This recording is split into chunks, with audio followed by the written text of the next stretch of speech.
Aim of the experiment is to design an RC coupled single stage BJT amplifier, determine the frequency response and compute the input and output impedance. What is amplification? Amplification is a process of increasing the signal strength by increasing the amplitude of a given signal without changing its characteristics. An RC coupled amplifier is a part of a multi-stage amplifier wherein different stages of amplifiers are connected using a combination of resistor and a capacitor. And an amplifier circuit is one of the basic circuits in electronics. An amplifier that is completely based on the transistor is basically known as the transistor amplifier. The input signal can be a current signal, a voltage signal, or a power signal. An amplifier will amplify the signal without changing its characteristics, and the output will be a modified version of the input signal. And applications of amplifiers are of a wide range. They are mainly used in audio and video instruments, for communications, controllers, etc. Now let us discuss a single stage common emitter amplifier.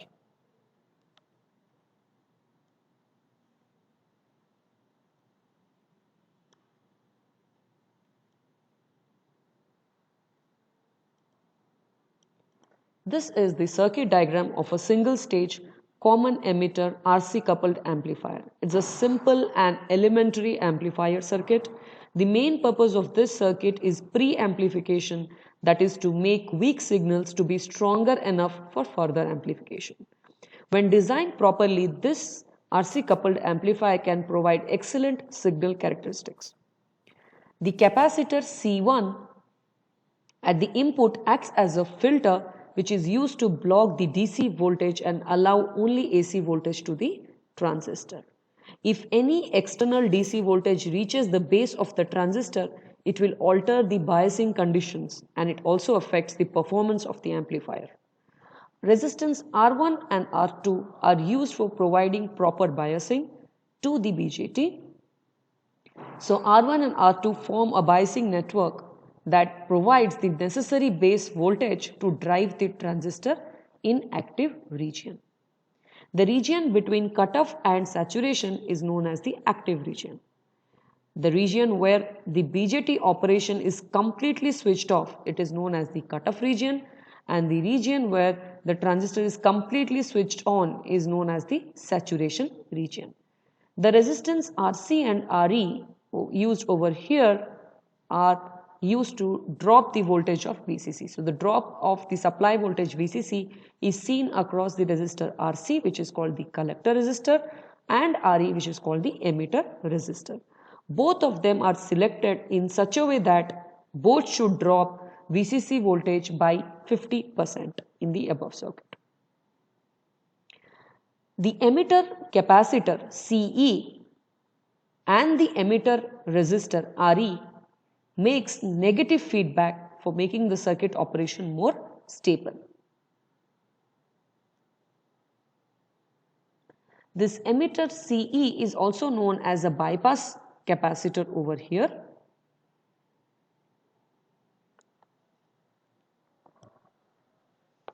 Let us now discuss the design of the RC coupled amplifier circuit.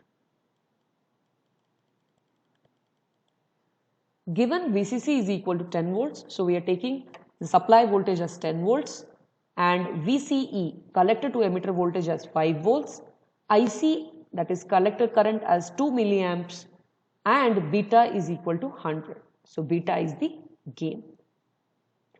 Assuming a silicon BJT, we can assume VBE, that is base emitter voltage, to be 0.7 volts. VE voltage, which is the voltage between the emitter and ground. What is VE? VE is the voltage between the emitter and the ground. So emitter voltage with respect to ground is termed as VE. This value of VE is 10% of the supply voltage VCC. So VCC we have taken as 10 volts, so 10% of 10 volts is equal to 1 volt. So we are taking the voltage drop across the RE resistance or we can say the voltage of emitter terminal with respect to ground, that's essentially the drop across RE, to be 1 volt. Now let us also assume that the emitter current is nearly equal to the collector current. So IE is equal to IC. As I said, VE is the voltage drop across the RE resistance. So from emitter terminal to ground we have only RE connected. So we can say that VE is equal to IE into RE, where IE is the current flowing through the emitter resistance RE.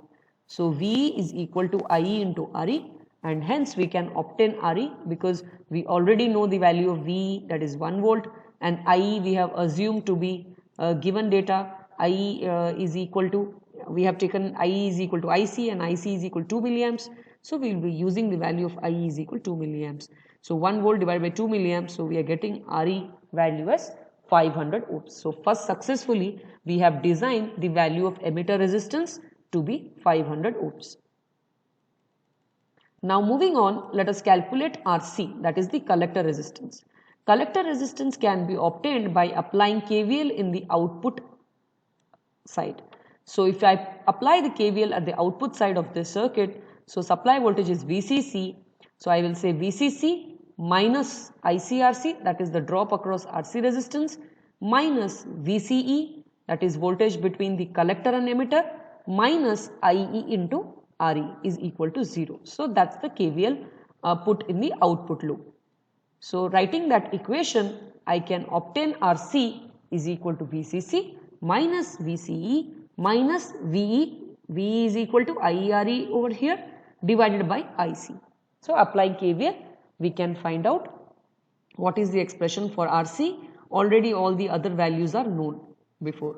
So that we are getting around 2 kilo ohms value of RC. We will use the standard value of resistance available in the lab, that's 2.2 kilo ohms. Now let us move further. Let us look at the voltage VB or V2. That's the voltage between the base and the ground. Okay, so the voltage across resistance R2 is known as V2, and that's also equal to VB because that's a voltage between the base and the ground terminals. So V2 is equal to VB, that is equal to VE plus VB. If you apply KVL in this loop, inside loop, then what I can say? I can say VB minus VB minus VE, that is IE into RE, is equal to 0. So applying KVL in this small loop inside, I can calculate the value of VB, that is equal to VE plus VB. V already we computed before as 1 volts, plus VB we have assumed to be a silicon transistor, and hence VB value is 0.7. So this comes to 1.7. Now let us test the condition beta into RE, whether it is greater than equal to 10 times of R2 or not. Okay, so when you are testing this condition, we already have assumed the value of beta to be 100. So beta value is 100. RE value we have computed to be 500 ohms. We will see whether that's greater than or equal to 10 times of R2. Okay, based on this condition, we will calculate what is R2. We will take the equality condition and calculate what is R2. Beta is known, RE is known. So R2 is equal to beta into RE divided by 10. So we are getting 5 kilo ohm, and we will use the standard value available in the lab, which is 4.7 kilo ohms. After calculating V2, we will calculate what is V1, that's the voltage across the R1 resistance. And if you apply KVL here, we can directly say VCC minus V1 minus V2 is equal to 0. Right? So V1 is equal to VCC minus V2 or 10 minus 1.7, that's equal to 8.3 volts. This R1 and R2 forms a voltage divider over here. So R1 and R2 forms a voltage divider, and hence knowing the value of V1, V2 and R2, we can calculate what is the value of R1. We already have calculated R2. We already know the values of V1 and V2 before. So substituting everything, we get R1 is equal to 22.9 kilo ohms, and we will use the standard value 22 kilo ohm. So this is the design of the single stage RC coupled amplifier circuit using BJT.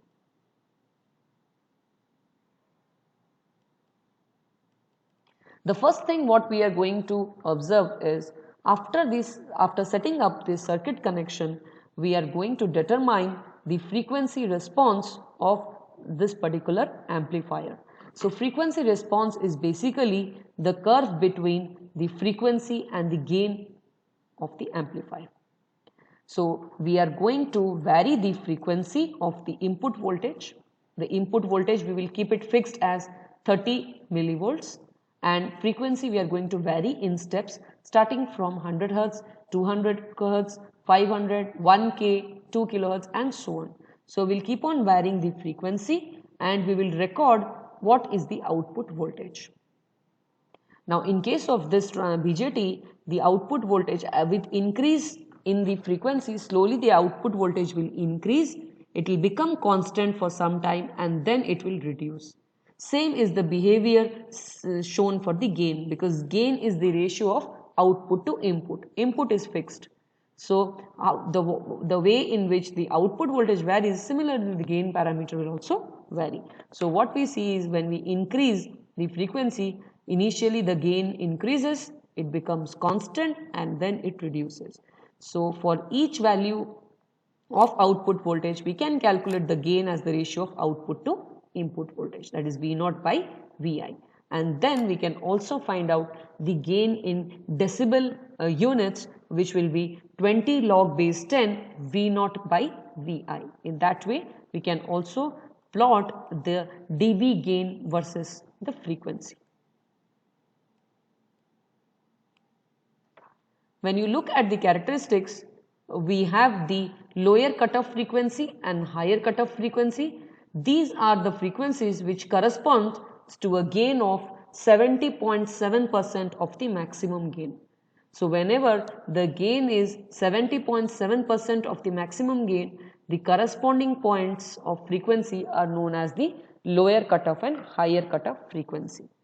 The bandwidth of the amplifier is the difference between the higher cutoff and the lower cutoff frequency, that is bandwidth is equal to FH minus FL. This is also known as the 3 dB bandwidth.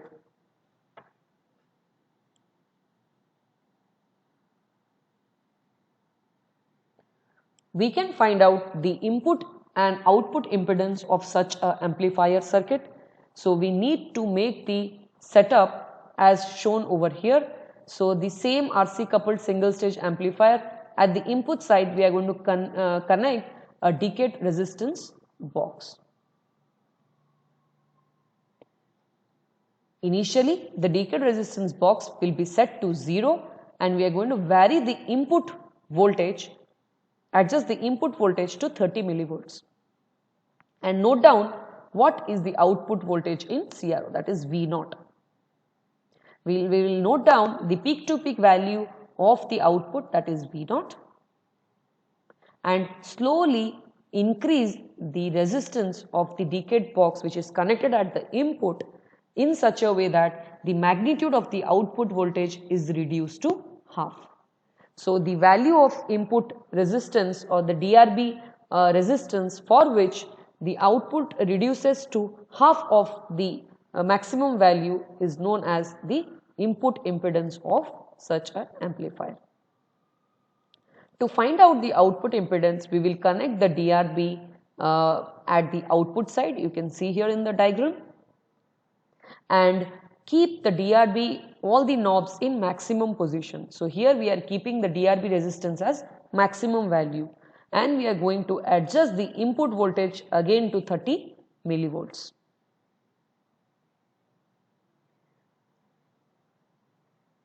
Now we are going to also observe the output voltage on the CRO screen and we have to increase the DRB and observe the magnitude of the output voltage on the CRO. When the magnitude of the output voltage reduces to half of the value, we will take the value of resistance as the output resistance of the circuit or output impedance of the circuit. This is the setup for the RC coupled amplifier frequency response. So we are going to design a RC coupled single stage BJT amplifier and look at the frequency response. So here we have taken transistor in a voltage divider configuration. Again, coming back to the terminals of the transistor, the terminal adjacent to the notch is emitter, then the nearest to the emitter is the base, and the third one is the collector here. So this in this voltage divider configuration, we have the transistor connected in common emitter configuration. So emitter is the common terminal here. What we can see, this resistance is Re, that is the emitter resistance, and we have a capacitor connected in parallel, which is the bypass capacitor over here. Now coming to the R1 and R2, this forms this resistance R1 and R2 forms a resistance ladder here, which is connected to the base.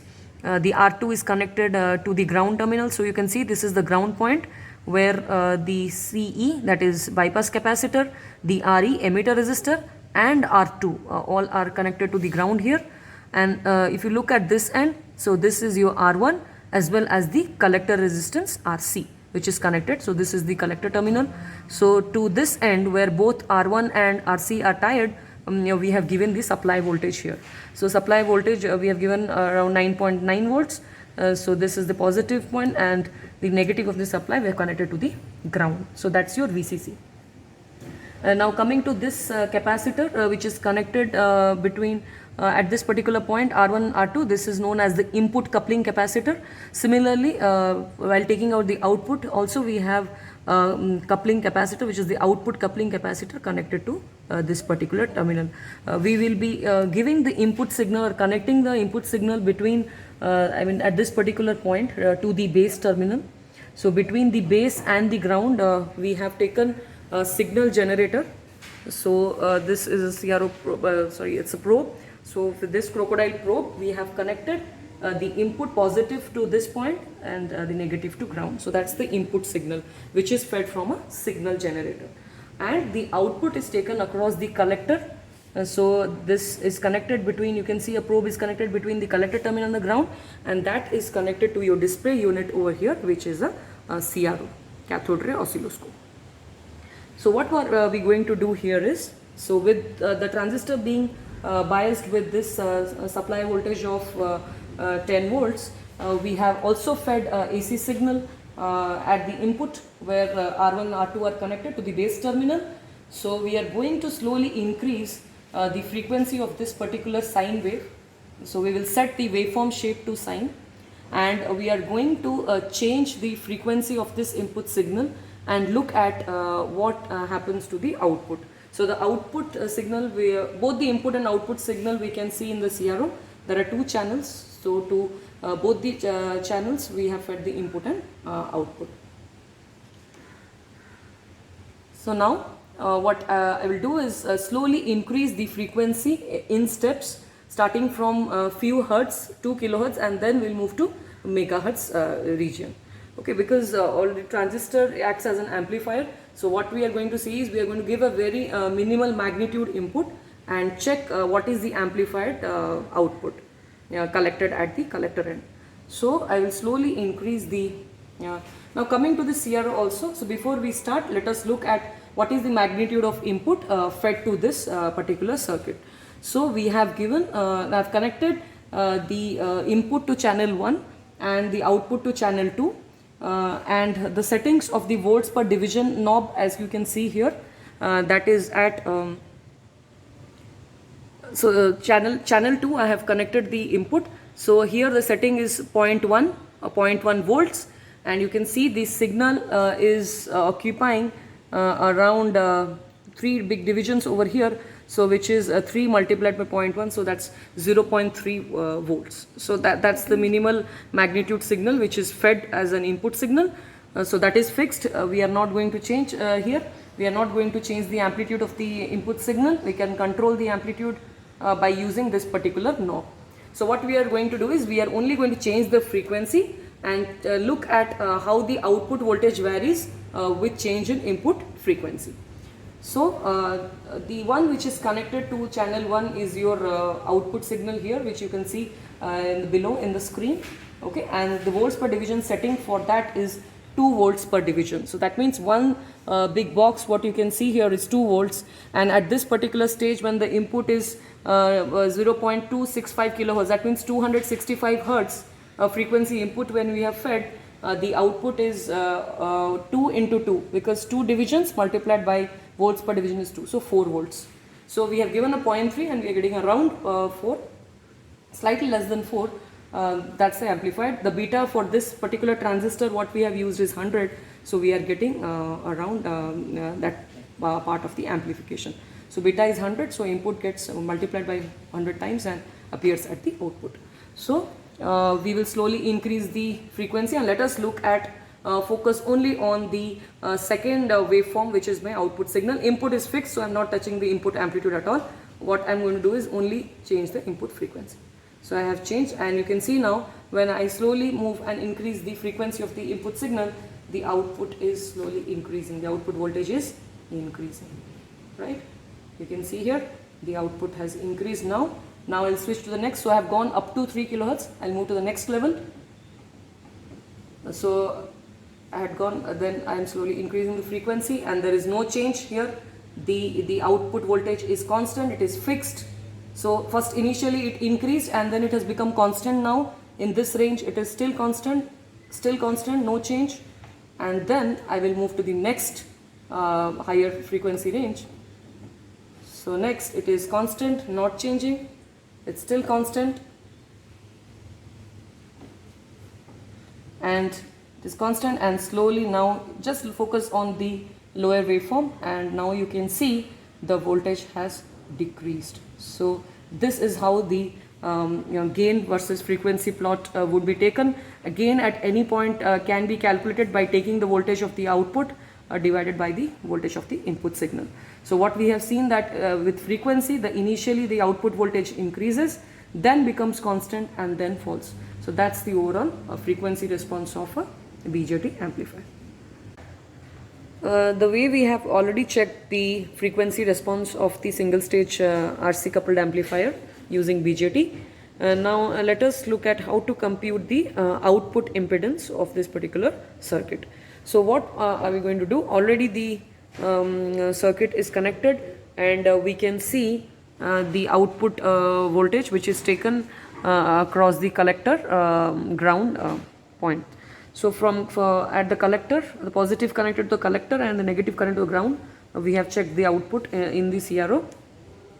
Now in order to calculate the output impedance, we require a DRB, that is a decayed resistance box. So we have connected this decayed resistance box between the same terminals at the same points where we are collecting the output.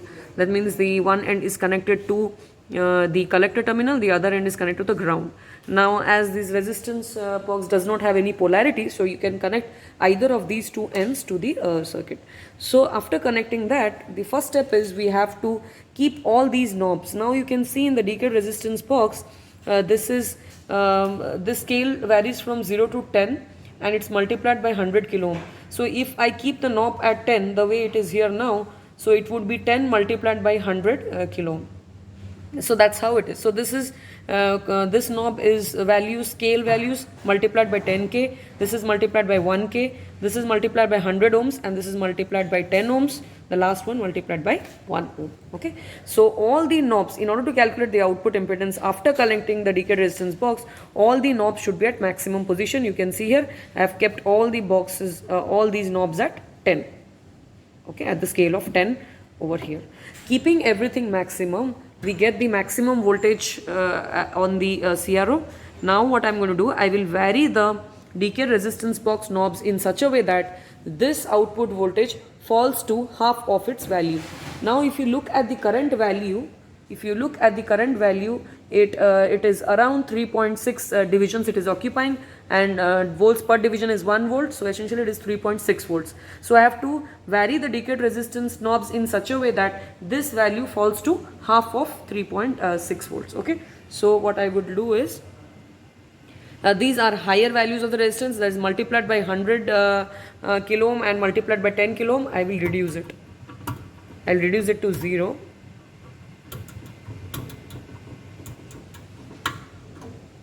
and this I will keep varying the,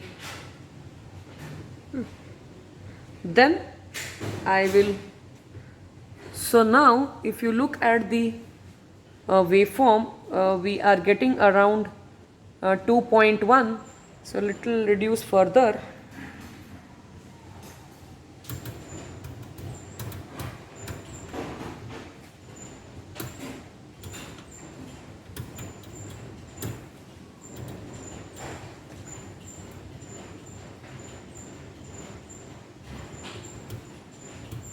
So this variation we need to do.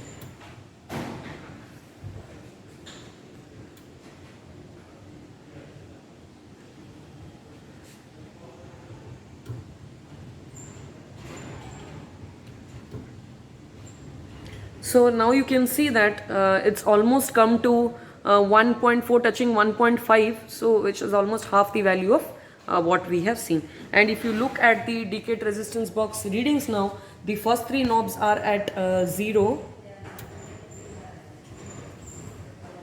First three knobs are at 0, and the next one is 100 multiplied by 10, that is 1000 ohms, which is 1K. And then this is at 9, so this is 9 multiplied by 10 ohms, which is 90 ohms. So we have 1K and 90 ohms, which is 1.9, and this is at 10. So totally we have around, so this is 10 ohms. So 1.91 kilo ohm is the output impedance. To compute the input impedance, we have connected the decayed resistance box at the input side, that's between the base terminal and the ground. So since this is not having any polarity, you can use either of the terminals for connecting it. And we are observing the output in the CRO. Now you can see the maximum output voltage we get when all the knobs of the decayed resistance box is at 0. You can see here that's multiplied by 100 kilo ohm, this is multiplied by 10, multiplied by 1, multiplied by 100 ohms, and multiplied by 10 ohms, 1 ohm, right? So all the knobs we have kept it at 0, and we get the maximum output voltage observed. What we are going to do now is slowly increase this resistance values in the, by varying the knob, so that the output output voltage value falls to half of it. So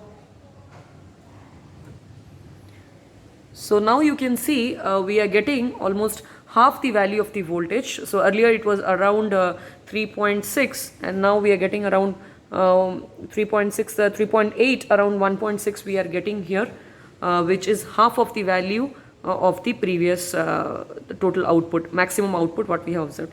Now if you look at the decayed resistance box, I have just varied the 10 kilo ohm knob. I have put it, it was at 0, everything was at minimum value 0.